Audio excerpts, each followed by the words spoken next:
qué año? En el año 1928, de un señor apellido Caprile, que tenía talabartería, y hasta hace poco una sobrina, la dueña, que creo que es de la edad mía, debe haber muerto porque andan unos sobrinos. Y el querido Fallelo, con sus 86 jóvenes, memoriosos años. Una tarde de invierno, y así nomás empieza a contar las historias de toda una vida en su villa Carlos Paz.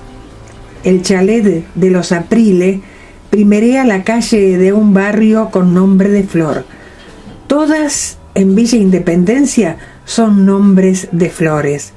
Su casa y el duraznero florecido y la campana que anuncia todavía cualquier visita.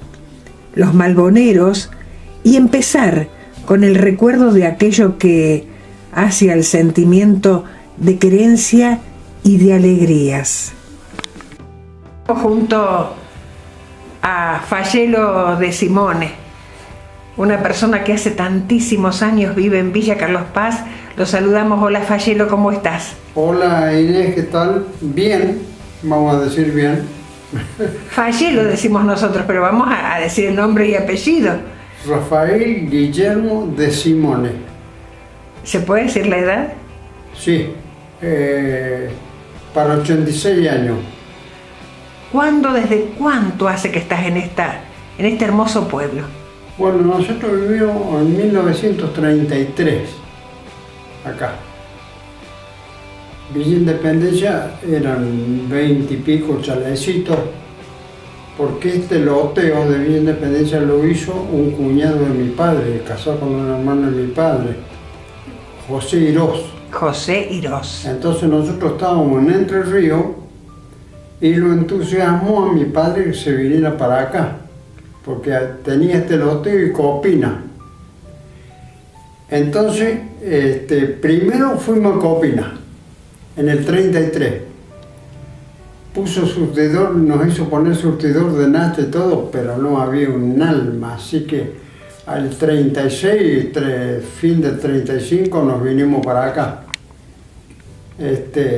Y bueno, desde entonces permanecimos acá. La casa de mi padre es una que da acá al frente de esa que vos decías, al lado ahí, en la esquina.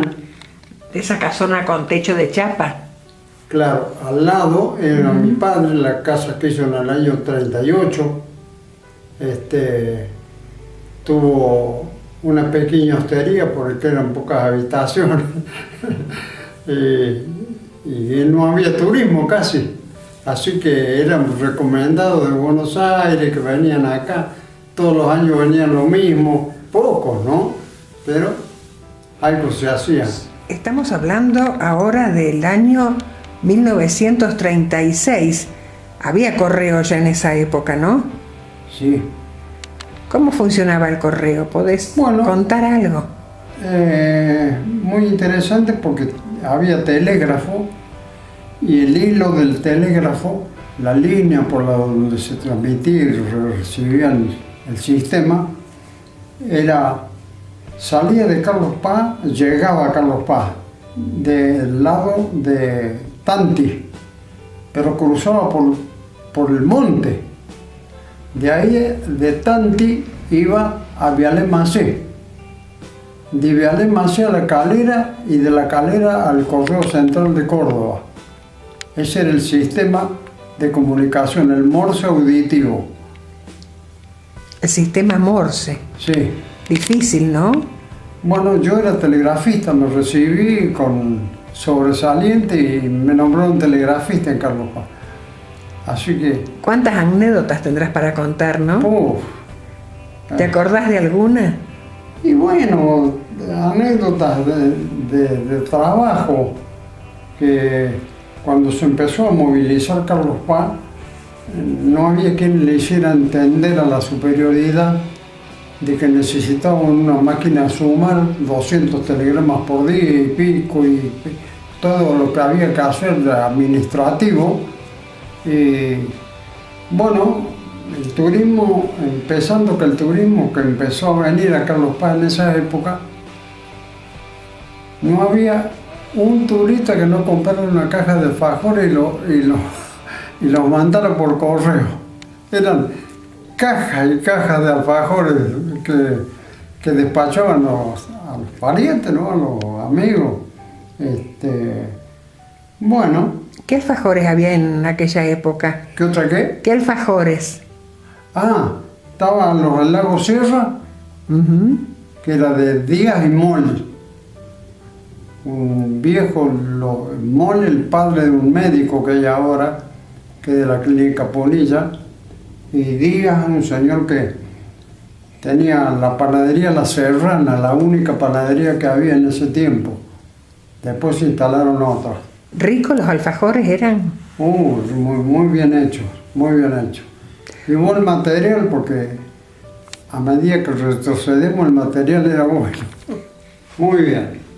El canal del agua, que empieza a tomarse el agua para hacer el canal acá en la entrada de Playas de Oro, por esa calle, 100 metros más allá se hace el primer atajo que desvía el río San Antonio a un canal, que hay parte que era natural y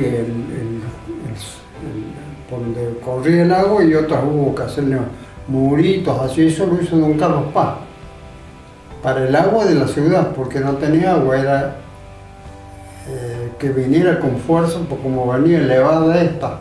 Ese lugar se llamaba La Toma, así la llamábamos, porque de entrada apenas se desviaba el agua del río al canal, se hacía un lugar profundo, no muy profundo, 2 metros, y con una cobertura de 150 metros y 40 de ancho, y ahí íbamos a nadar todos.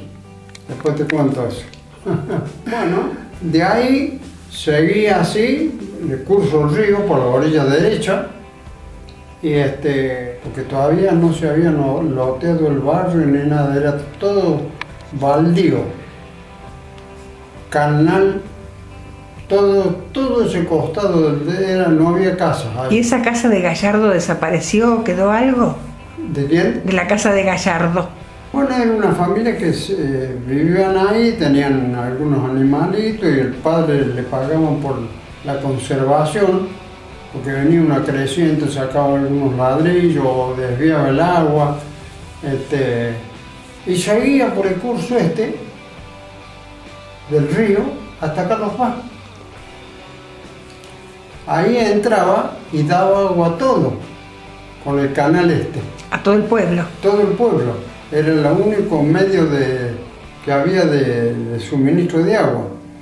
José Muñoz. José Muñoz. Él ahí, yendo por acá, por la costanera, en la esquina de Florida, creo que, ahí tenía la recepción del agua y la bombeaba a los domicilios. Bueno. ¿Mojarritas? Mojarritas, bueno, las viejas del agua. Sí. Dientudo, bagre, 2 o 3 clases más de pescado chico, menos el dientudo, que venían del lago de allí de Carlos Paz, eran más grandes. Bueno, y lo que había también en el recorrido donde empieza el canal y todo, ranas. Ahí íbamos a buscar ranas nosotros cuando éramos chicos y las agarrábamos a mano. La rana estaba de frente, así, metíamos por el frente, ¡cha!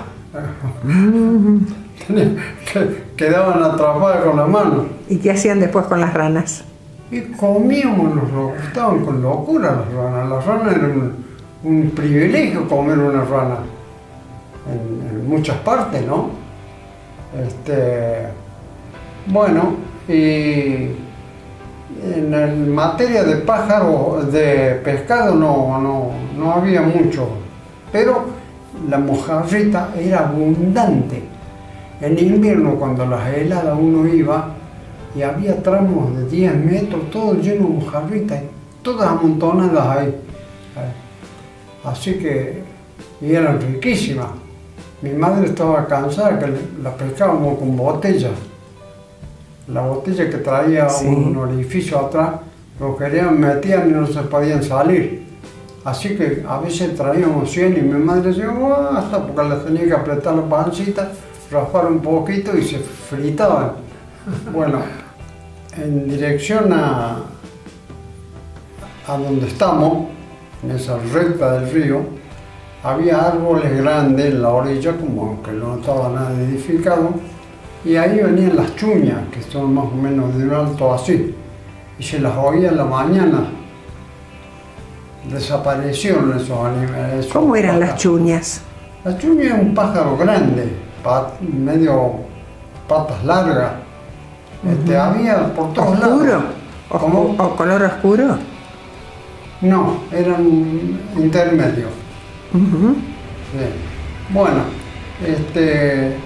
pájaros. Había 70 variaciones de esa fecha, 36, 40. Sí. Sí. Bueno, era enorme, había el rey del bosque, había pájaros que se han ido y tengo entendido que habitan en Bosque Alegre, que es más tranquilo, o pasando creo el eje en unos montes se ve algún rey del bosque, reinas mora y todo eso, ¿no? Pero la variedad era enorme, zorzales, una variedad de pájaros chiquitos hermosos había, cantidades. Bueno, no te voy a enumerar todos los No, nombres, algunos porque- es bueno saberlos, es bueno reconocerlos. ¿Existen todavía algunos de esos pájaros? Sí. Sí, habrá 30 variedades. 30 nomás. Para un poquito.